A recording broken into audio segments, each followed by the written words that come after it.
1, 2, 3, 4, 1, 2, ready. Welcome to Straight Talk TV, the show that cares about you, where the information comes from the people to the people. And here's our host, Tony Brown. Yes. Thank you, Steve. Thank you, everybody, for joining Straight Talk TV. And as Steve said, it is the show that cares about you, where the information comes from the people to the people. We're going to have some information coming to you. But before we do, please stand in your heart and in your mind for the Black National Anthem.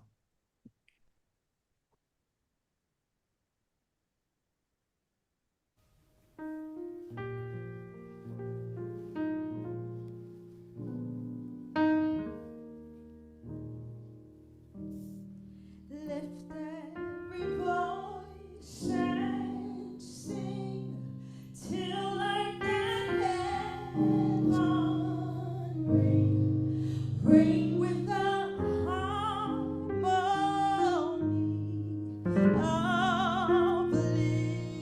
of liberty. Let our rejoicing rise high as the listening skies. Let us march on till victory Yes. is won.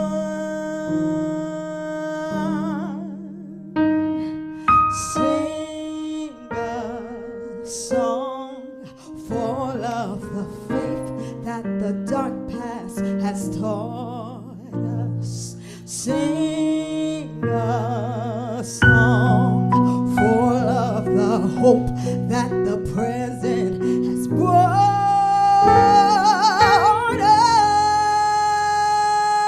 us. Facing the rising sun, about a day begun. Let us march on till victory is won. Let us march on till victory is won. Is won. Is won. Oh my goodness. Go ahead. Johanna, performed by Johanna and Steve McCoy. And they said, march on. And I guess that's going to be sharing with us this afternoon, today, whatever part of the country or world that you're in, because we've been blessed to broadcast throughout the United States and a few places over out of the country, which is a blessing as well. This gentleman is marching on. He's running for city council, but I just like to read a little bit about who he is and what he has been doing. And he's going to talk about his goals and objectives as running for city council in Washington. He's the CEO and founder of Favor, a local nonprofit dedicated to serving the homeless and the underserved. The mission is to build relationships and restore a sense of dignity and hope, empowering individuals to become productive citizens, a firm believer in the potential of every person. He's always been a people person and a dedicated advocate for the most vulnerable. Ladies and gentlemen, please welcome City Councilman, Mr. Thomas. Are you there, sir? I'm here. Thomas, please. Thank Thank you you for having me. Thank you for joining us. Certainly. I just read a little bit about what you have been doing for the community, but if you want to add a little bit more, but I'd like to get into your goals and objectives and why you are running and why it's important for people to understand the power of the votes and what's going on in our community today. Again, welcome, sir. Thank you. I've been, I love people. I like to say that first. I love people. That is the main reason that I'm getting into this. And I've been a community advocate for I don't know how long. Councilman Derrick, one Yes. moment. Engineer, can you hear the fact that his voice is kind of breaking up? I don't have any control over that. That has to do with his equipment. Were you hearing what I was hearing? Is there a way we can help him kind of clear that up? It's a scratchy voice. I can try to do something, but that's really depending on his equipment. Maybe if he moves the mic back a little bit, or let me see what I can do.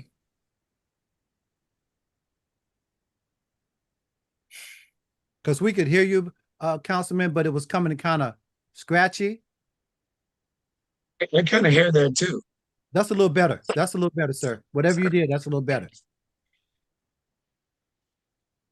Councilman Derek, that was a little better. Whatever you was doing. Well, what I did. Okay, go ahead. Okay, beautiful.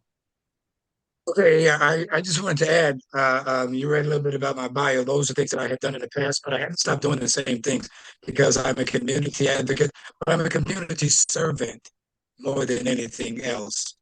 You know, the same things that I've been doing, I just do it in another avenue. I say it like that, and I spread out a little bit more in what I do, because not just our city, but our cities are having problems, and I don't think those problems are being addressed. And those problems, to me, are basic things Okay. that people have a God-given right to have. Affordable housing, food in their refrigerator, those types of things, being treated with dignity. And so that's where my heart is. And that's what got me started on this journey to be a city councilman. And if I may say, um, I've given thought for about the last 2 years about whether I wanted to run for city council or not.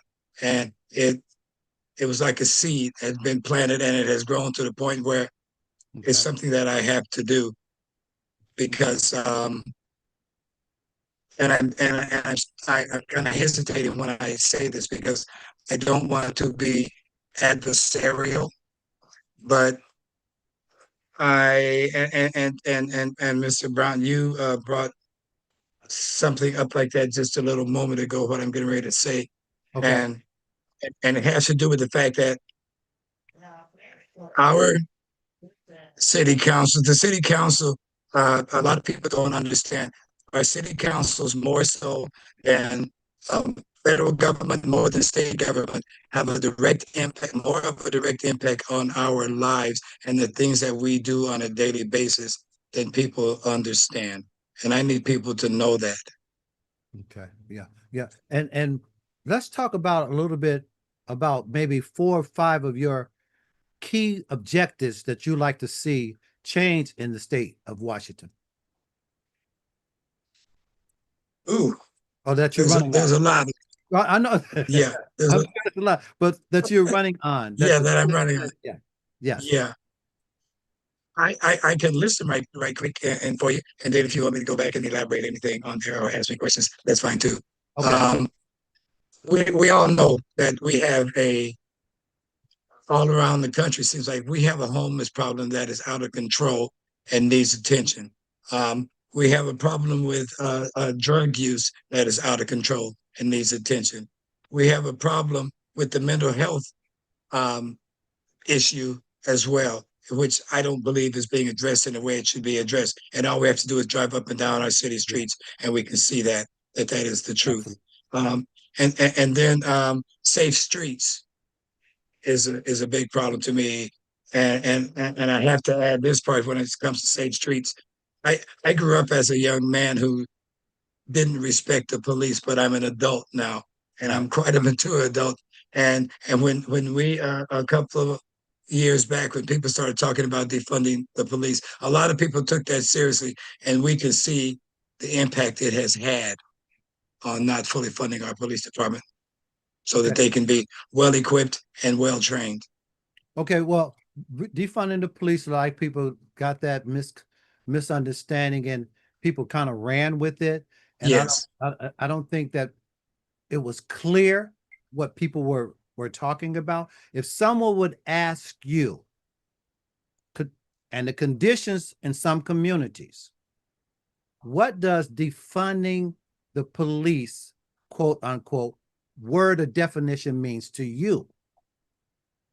To me, when I think about defunding the police, it's almost in my mind, it doesn't matter how you look at it. It means not allocating to the police departments what they need to run a proper and efficient police department. That's what it means to me.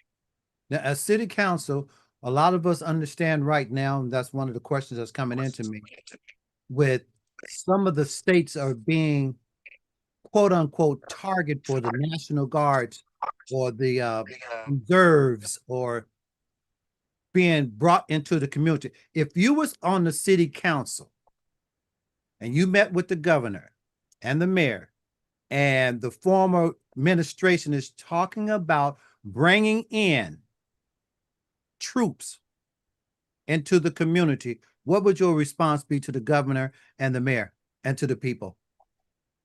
Well, again, I go back and I say that is not, in my opinion, that is not the job of a military outfit, a military force. That is the job. Why we have policemen?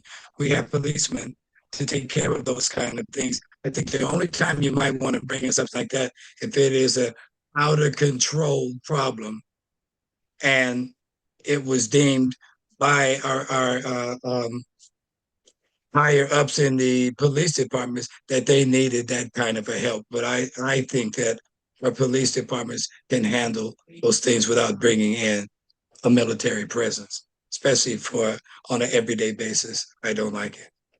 Yeah, and you spoke earlier, one of the big topics, I guess, right now in a lot of communities throughout the United States, and there's also been some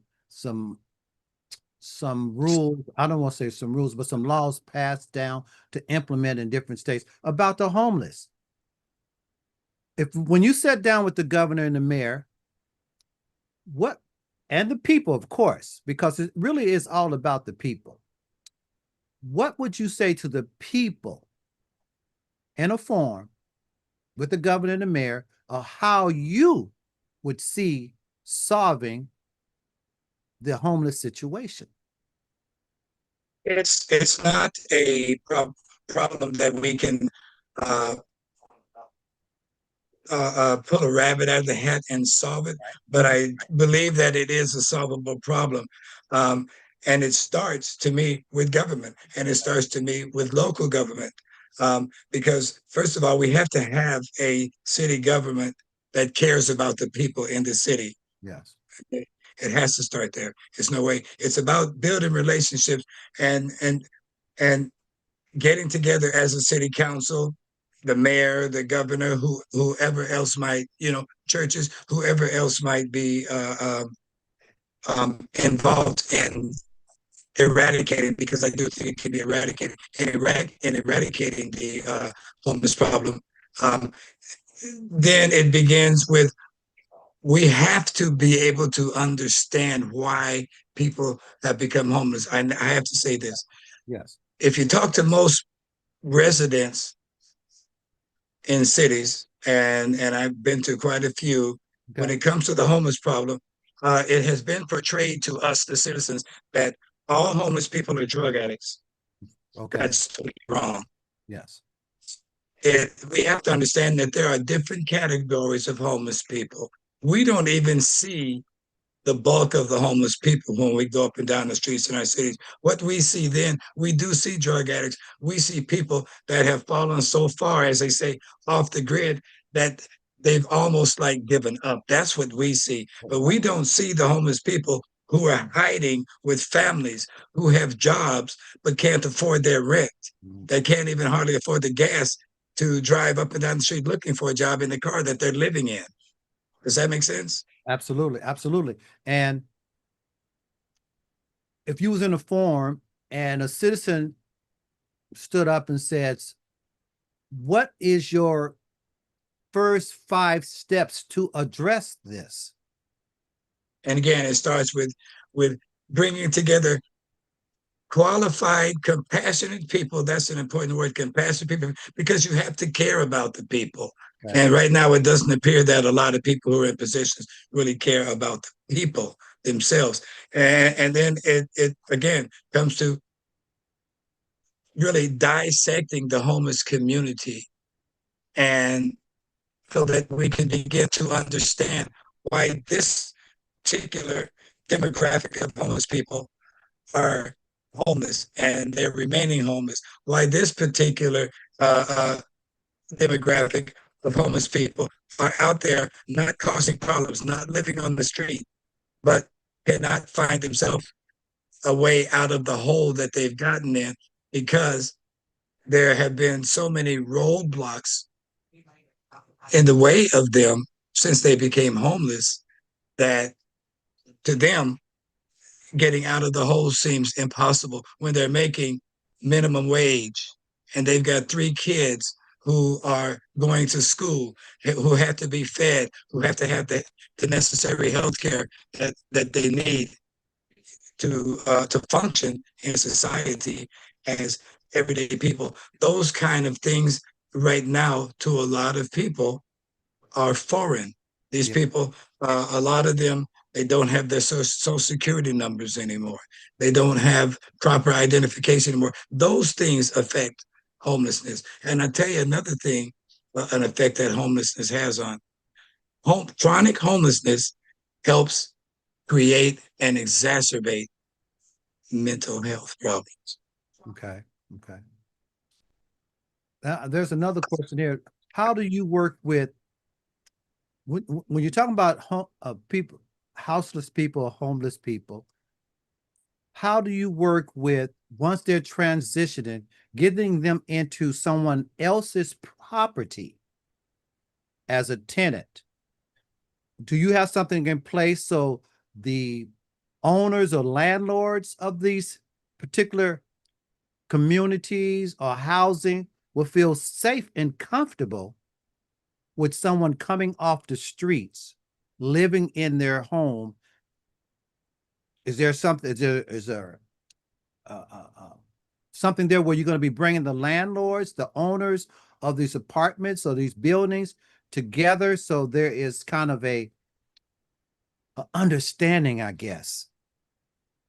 You pretty much got it right there. It has to start with conversations, and these aren't conversations that are going to be over in a week or 2 weeks Yes. or 2 weeks or even a month. But we have to sit down as responsible people who are given a task of running a city and our communities, and that means yes, the landlords and the like. And we have to come together. And again, I have to keep going back and saying it, and understanding the community of people that make up the homeless population, because that's a legitimate fear Yes. It is. right now of property being destroyed, of not just property, but actually people who, and there are a lot of homeless people who will harass people and whatnot. But again, we have to come together with that conversation and be bridge builders. We have to build a bridge between that population and the ones who are in place or can be in a place where we can help them. Because what's going to happen if we continue to have these kind of attitudes that, well, I'm afraid to rent my place to this one or to that one, or because if they're going to do this, my property value is going to go down, they're going to harass my kids. We understand those kind of things can happen, but that's not the big issue, because those things that happen like that are usually sensationalized. Okay. Okay. If you go through, and you right now in Vancouver, Washington, the last count, this is a staggering number. It says over 8,000 people are homeless. That is a lot. That's a lot of people. And all those 8,000 people aren't going out and trashing neighborhoods and breaking windows in businesses and harassing our kids. 2,000 of those kids, of those homeless people, are children. And I mean children. I'm not talking about young adults. I'm talking about elementary school children. See? So it's a great disconnect right now, because the people, the residents of cities, hear one thing because, and I have to say it like this, it's been sensationalized because it makes news. Okay. Okay. Okay. So in your program But or proposal that you're going to be having, what would you have in place to, I don't want to say fears, but to give those landlords a better understanding that, hey, if I let this person or family into my property, that they will not destroy it. And if they destroy it, who will take care of it? Those are some of the concerns when I talk to some of the people about the situation. There are a lot of homeowners are concerned about, if my property is destroyed, who's going to pay for it? Because you're moving people in, that some of them that do not have the economical resources, if they destroy something, to pay for it, then the homeowner ends up paying for it. So is there something in your proposal that's going to address that? Yeah, I would think that, and I would Yeah. approach my colleagues with the idea and with the conversation that that should be something, a responsibility that the Okay. city, uh, I believe, should not just address it, but should be the one to offer some kind of uh, protection to property that would get destroyed in the manner that you're talking about, or compensation. I don't. That would be the only way that I could see that it would probably help alleviate the fear and the trepidation of landlords. But I think also as a city, we spend a whole lot of money talking about what we have done Okay. with the homeless problem. Right now, the city of Vancouver is saying that the homeless problem is getting lower. No, the homeless problem went up Okay. by, I think it's a 2.3% here in the last year. Okay. But again, city council has to understand that the bulk of the problem is not on the landlords, it's on city council. And again, it's a difficult conversation because they don't want to face the fact of who the responsibility should go to. Because uh, a landlord can't put programs in place. True. Yes. City councils can put programs in place. We don't just want to give somebody access to a home, an apartment, or what have you, without first making sure. And I have to add this to it because it's incumbent upon those same people we're talking about. They have a responsibility too. Yes. And because one of the things that we do wrong a lot of times, continually, is constantly give, give, and that does no good whatsoever. We have to also help those people who we're trying to help understand that they have a responsibility in this too. So it's about creating and building programs that will help them um, um, to regain what it is they lost, that has them out there not making any progress in their lives, to be it too, so they can be reintegrated back into society. Exciting. So what would be another one of your topics or goals of objectives to, as you run for city council, that you like to see change? Another topic. Yes. Well, I mentioned safe streets. Okay. That's the, when you say safe streets, what are you saying to the people? What does that Uh, mean? that means that we should be able to go where we want to go. We should be able to walk up or drive up and down our streets without having fear Yes. of of violence coming up on us. When we go to the mall or something like that, we've seen that those problems all over the country have grown. Vancouver, we never would have thought that that would have happened, but it happens all the time. Vancouver, I've been listening to it in the last week, and almost daily there's been an attack on somebody with a gun or with a knife or something like that. We hear so much domestic violence going on. Those types of things are happening. So the safe streets means, and again, it goes back to the responsibility and the burden that has been put on our police departments. Their job is to keep our streets safe, but if they're not fully funded so that they can have the number of policemen or officers that they need to carry out these jobs, as well as have a well-trained police force right now. And I have the numbers. I think right now Okay. we are down, and this is an estimate right now. We are down, I think, about somewhere around 50 police officers in the city of Vancouver. I don't know whether that sounds like a lot to somebody or Yeah. not, but it's a significant number. Yes, it is. Because we hear a lot of people. I'm sure you hear a lot of people when you talk to them. They're talking about the police problem. They're talking about response times and things like that. If you're down 50 police on a city the size of Vancouver, Washington, it's going to make things like response time uh, be slower than normal. And I'm not saying this in a way that I'm trying to even defend the police. I'm more or less speaking what is a reality. I've had several talks with our new police chief. So these things that I'm saying are things that come right from, we might say, the horse's mouth. Right. You Now, know, so is this the reason you're down 50 police in Washington? Is it because it's resources or they're yes, retiring? Okay. So, yeah, okay. it's both of those. It's both those put together, but Okay. resources have really in the last period have really gotten in the way of them doing the hiring that they want to do. And then they want to also, for the next few years, continue to add on to our police department, I think 20 to 40 new officers each year. Okay. And part of that will be because also of retirements. Okay. Now, in your proposal, how are you proposing that the resources are there to hire these new officers? Well, it depends on, because when you say the resources are there, I think we all should know we live in the United States of America, and there really is not a shortage of money. Okay.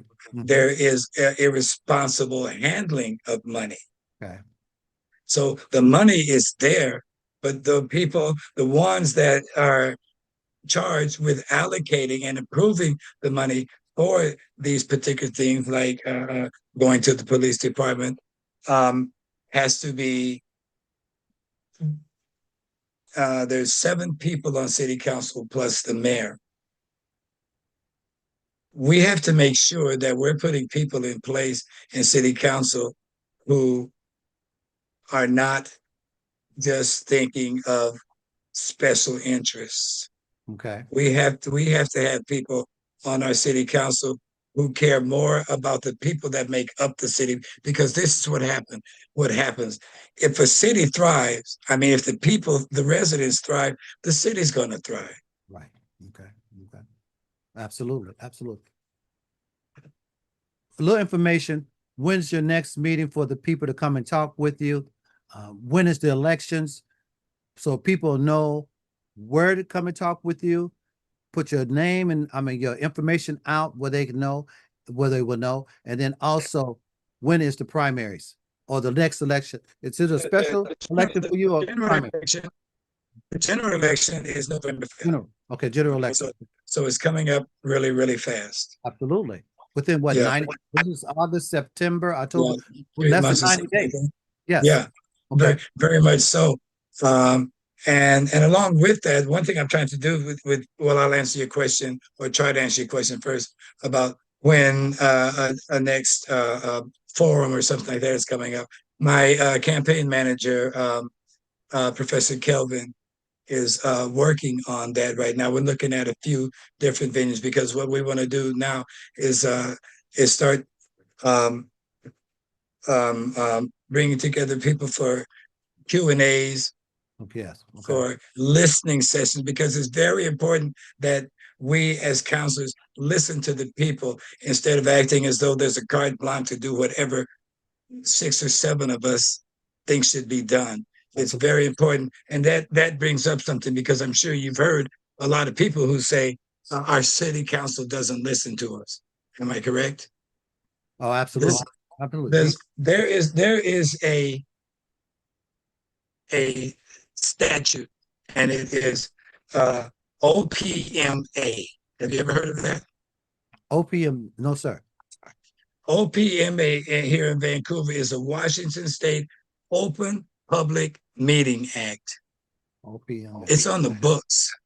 Oh, And okay. I know for a fact that we have a city hall that does not like to listen. I've been to enough of the meetings, and then I watch them on cable TV as well. But and again, this act gives the citizens the right to be in on every public meeting with few exceptions, it says in the law, with few exceptions, before they make a ruling on a law Beautiful. or Beautiful. statute. City Council, we appreciate that. Go ahead and put your information out so people know. And then we look forward to having you back. Let us know. Okay. Again, that's people. OPMA. You have a right. OPMA. You have a right. Open Public Meetings Act. Okay. And your information, sir? Yeah, my website is Derek, and that's DEREK, for the number 4, the people at gmail.com. Yeah. I'll even give out my phone number, and it's 971-716-4298. Excuse me for a moment. We have just put up, and it's still being worked on, but it's operational, a brand new website. Okay. And took down the other one, so I have to look on this piece of paper because I haven't. Okay, get that to us, and we'll make sure that we can interject that in there to the people so they can get that information. City Councilman, we appreciate you, Derek Thomas. We look forward to having you back. If you want to grab some of the police officers there, we can sit down on a Zoom and we can get the information out so we can get their point of view, their perspective, and some of the landlords, the tenants. Let's just put this together and the citizen. And let's that's great. We can do that. Let's get it ready. We can do that. Okay. Have a blessed day. We appreciate you, sir. I will, and you do the same. Thank you. Thank you. Thank you. Okay. When we come back, we're going to be joined with a young man from the HBC. One of the HBC colleges doing some powerful things in the community. We're going to go to a break. When we come back, we'll be joined with this young man, Andre Pierce. Again, Straight Talk TV is the show that cares about you, where the information comes from you, the people. See you soon. Don't touch that dial.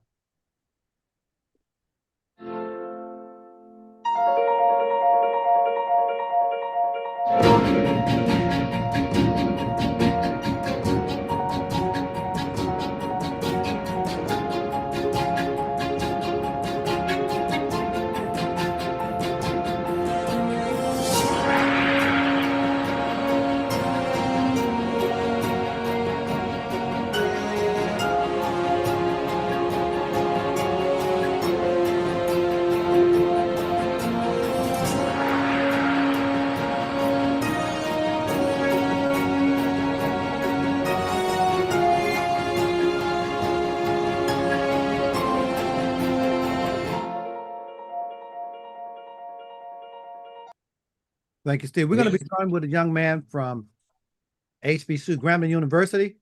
York, how you doing? How you doing?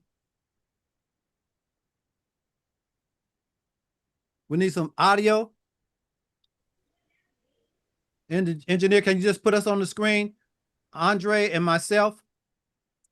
Mr. Derek, can you chime out? Thank you, sir. Thank you. York Academy. Are you in the house? We can't hear you, sir. We can't hear you. We can't hear you. You hear me now? In the house, we hear you. Hey, what's up? What's up? What's going on, yes, man? we appreciate you. HBCU, Gremlin. Hey, yeah, man. Oh, say that. Through, man. How you guys doing today? Oh, we good. Hey, let's jump right into what you got going on and just share with me. Yeah. So, first, giving honor to God. I always got to give honor to Him in everything that I do. So, York Academy, man, we just had a back to school fair where we served over 150 kids.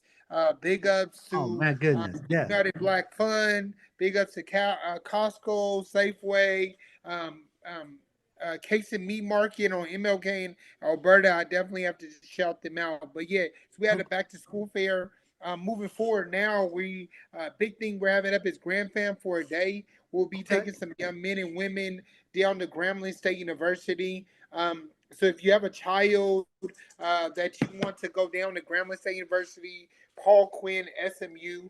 If you guys don't know where SMU is, that's in Dallas, Texas. Paul Quinn's in Dallas, Texas. Paul Quinn is a HBCU.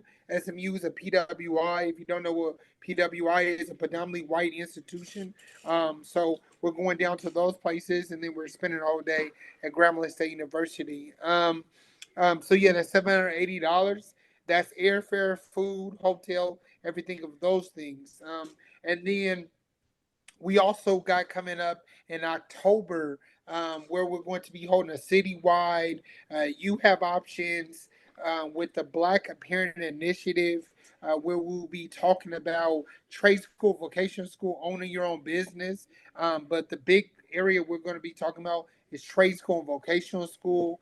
Talking about the options, soft skills. We're going to have trade school, vocational schools there talking about all those options. And then the next big thing after that is big HBCU tour, which is in March, March the 21st to the 27th. We'll be going down to North Carolina and South Carolina, and that trip is $2,500. And that is airfare, food, hotel, everything included.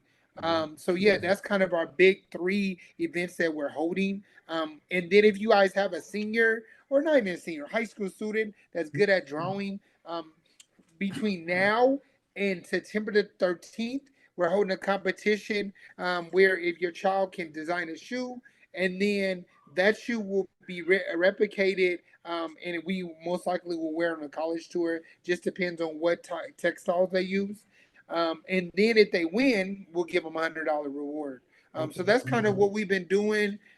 Really just trying to serve the community, partnering with the community, making sure that we're being a candle in the dark, like Benjamin Elijah Mays talks about, being that candle in the dark and make sure that we're shedding light on, darkness. And personally, the darkness that I'm trying to shed light on is that youth having options, and knowing that we don't box them in, but we give them options. Right. If somebody was just jumping on right now, they probably said, well, who's this young man, York Academy? Share a little bit about who Andre is. How did he get involved with York Academy? Yeah. So I'm originally from Portland, Oregon. I Okay. grew up northeast Portland.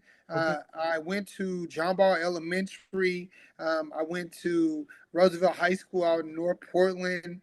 My mom is from the area. My dad's from the area. And then from there, and then I also attend Bethel AME Church. Yes. So Yeah. I'm from the area. Okay. I was part of a rites of passage program called the Perspective Gents Club under the administration of Kevin Durant Fuller, where he just instilled values into me, fed into me. He's like a second dad to me, saved my life. And so from there, I went off to Grambling State University, where I studied education. I joined a couple organizations. I was the mascot, Okay. but really just carrying on the legacy. Make sure that I was there's two type of people in this world. There's people that are people that are stagnant, and then there's people that are progressors, or people that keep on going. And I just want to be a progressor. I don't like to be stagnant. I believe that if you feed into me, you give me information. It's like a relay. I'm gonna pass it on. So once I graduated from Grambling State University, I founded an organization called York Academy. We started here in Vegas. And then one of my friends was like, "Bro, what are we doing for Portland? Portland was what made us. Portland was what gave it to us. So I started doing it. So I run it out of Vegas and I run it out of Portland. So everything that I do in Portland, I do in Vegas. In Vegas. York Academy. How did that name? What did York Academy come from? The name. Yeah. So Okay. Ben York led the Lewis and Clark expedition. Okay. So if you guys are into history, Ben York led the Lewis and Clark expedition. Many people don't talk about him, right? And so we believe that we're monarchs. Somebody surpasses everybody of the same kind. So we're just letting them know that that you're special. Let you know that they can keep on pushing the mark. And so that's where York Academy came from. And then if you guys in the back of me, there shows a rising sun. You'll see a book. You'll see scales. You'll Okay. see, and so the rising sun really represents no matter the darkness, there always will be a brighter day. The scales represent that in life you have to be balanced. So you can't be, we believe in being culturally aware, understanding your culture, understanding political, understanding, how to have fun, but also know how to work. A Right. book, always understanding that we have to always seek knowledge, never be stagnant. And remember, we talked about that stagnant, being Oh, lukewarm, so not being lukewarm. Bottom hand is shaking hands. Always send the right hand of fellowship, no matter what. Send that right hand because I wouldn't be nothing without you. You see what I'm saying? right. And then the bracelet represents that we're intertwined. No matter if you're black, white, purple, green, we're all intertwined, and we're all supposed to be striving towards the main goal, which is keep on going, loving the brother. I don't push my religion off on anybody, Right. but my God tells me to love my brother. Yeah. He says, "Let brotherly love continue." So I believe in keeping brotherly love and keeping it loving people. Right. And we appreciate that. And we also appreciate that little dose of history. Ben York. Yeah, being Yes, York, Lewis, because Lewis and Clark expedition, yeah, and yeah. Come on. being from Portland. Watch this. If you Okay. go to the remember about a couple months ago, some people defaced Ben York's face at the park. If I'm not mistaken, it's like Mount Tabor Park. Uh-huh. I can get back to you, but they defaced his face, and so that's just it shows. And a lot of people don't know. I'm very big on I was taught ever looking up, wherever reaching back, wherever marching forward, right? Right. Always look up to God or your whoever you believe in, but reaching backward, know where you come from. And being from Portland, Lewis and Clark, people know about Lewis and Clark, but they don't know that Lewis and Clark was led by Ben York. Ben Ben York. York was a African American man. He was a black man, somebody that looked like us, and a lot of people don't know that. I just took some kids on a college tour to DC, Virginia, Delaware, Maryland, Virginia, and Benjamin Banneker, he was self-taught and he designed the city of Washington D.C. A lot of people don't know about him. Right. So in York Academy, you can be black, white, purple, green, but we do stress some African American males or like Booker T. Washington, Right. George Washington Carver, Ida B. Wells. We stress these people that a lot of people don't want us to know about because if we know, then that empowers us to know that we are great, that we can be great.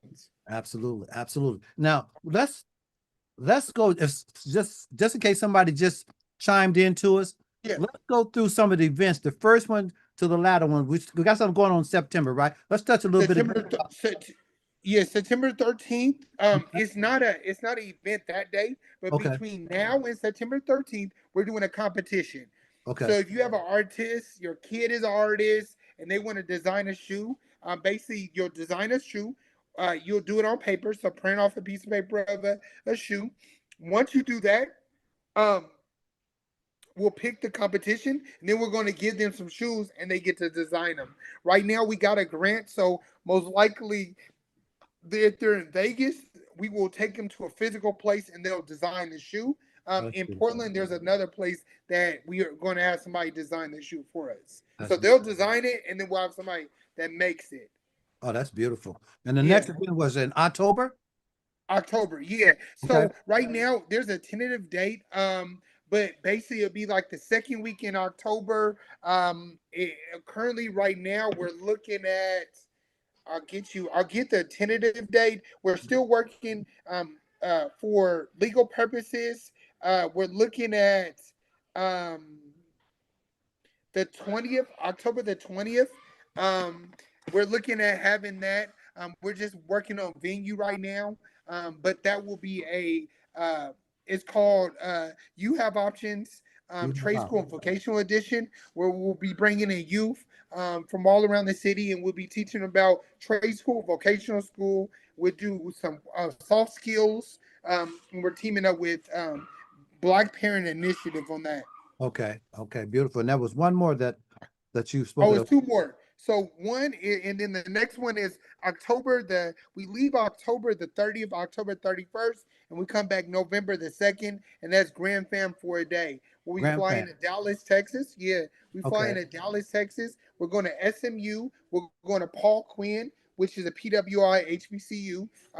Rector, PWI1, PWI1 HBCU. Then we drive over to Grambling State University, which will be Saturday, where we'll see a game. They'll get to see a whole college. They'll get to walk around and visit the. If you're looking at being in the band will be there. If you're looking at being in the nursing program, mass comm, they'll each have a booth, so you go up there and get the information. And what I will say is that out of the last 12 kids that we have taken, 8 of them are at Grambling State University Oh, now. man. That's good. Yeah. So Respect. Yeah. yeah, and it's all about exposure, right? Yeah. And then the other 4, they're at Tuskegee, they're at Morehouse. My goodness. One is at South Carolina State, and then one entered the Army. So we just want youth to know, and I call them youth, but they're young adults, that they have options in life, right? That they're not stuck with, oh, my mama was a baker, so I got to be a baker. If you want to be a baker, that's okay. But how about we teach you how to own your own bakery company, right? Yes. It's nothing wrong with working for Labisco, right? But how about we open a Labisco? There you go. That's the mindset that I'm working on them with. And then our last, we have some other things on the schedule, but not official right now. But the big thing is the HBCU tour in March the 21st to the 27th, North Carolina, South Carolina. It's $2,500. That's food, airfare, hotel, transportation. We're going to go in South Carolina to Charleston, South Carolina. We're going to see the Slave Mart. We're going to South Carolina State, South Carolina Central.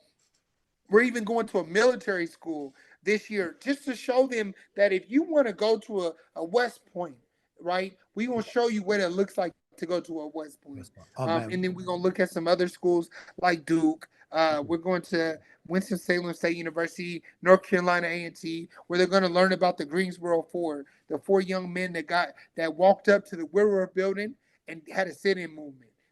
They put cigarette butts out on them. They pour hot coffee on them. So they're going to learn about those people. But I also believe that you don't prepare for the journey on the day you must begin. So I'm preparing them. Each month we have a meeting where we're going to work on different things. We work on scholarships. If your child is part of the program, they have to apply to 3 scholarships a month. They have to put a goal. They have to work on goals, right?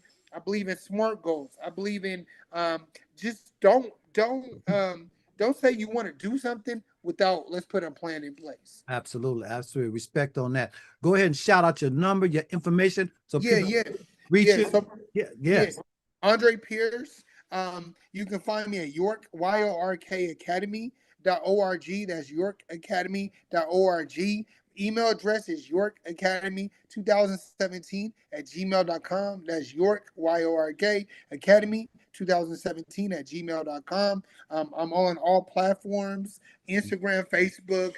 If you do want to support, we are a 501c3. So any money that you give to the organization is tax deductible. If you want to plant a seed into this ministry, this nonprofit, it's great soil to be planted in, because we're bearing great fruit over here. We are small in numbers, but we're mighty in the effort. We take care of youth, and we're very upright and righteous. All right, appreciate it. We're on the square. Amen. We appreciate you. Much respect. Let us keep a straight talk informed. Let us know, and your platform is here for you. All right. Appreciate you. Thank you for the opportunity. Thank you for the way to speak to the youth, speak to the families. If you guys have any questions, reach out to me. Thank you so much. It's the best. Respect. Talk to you soon, ladies and gentlemen. We want to thank you for joining Straight Talk TV. This week we're not going to close the show out, but it's that time. But we appreciate all the emails, the DMs that you folks are sending us. We do not take it for granted. We do not take it for granted. Reach out to these people. We got a city councilman. He's running up in Washington. We got the York Academy, Andre Pierce. Reach and touch these people. be a part of it. And Straight Talk is your platform. And again, as we close out, the engineers start running that music. We appreciate you. We don't take it for granted. We like and we appreciate being on your phones. I was going to say in your living room. Take care. Straight Talk TV is the show that cares about you, where the information comes from the people to the people. I'm your host, Willie Brown. Be well.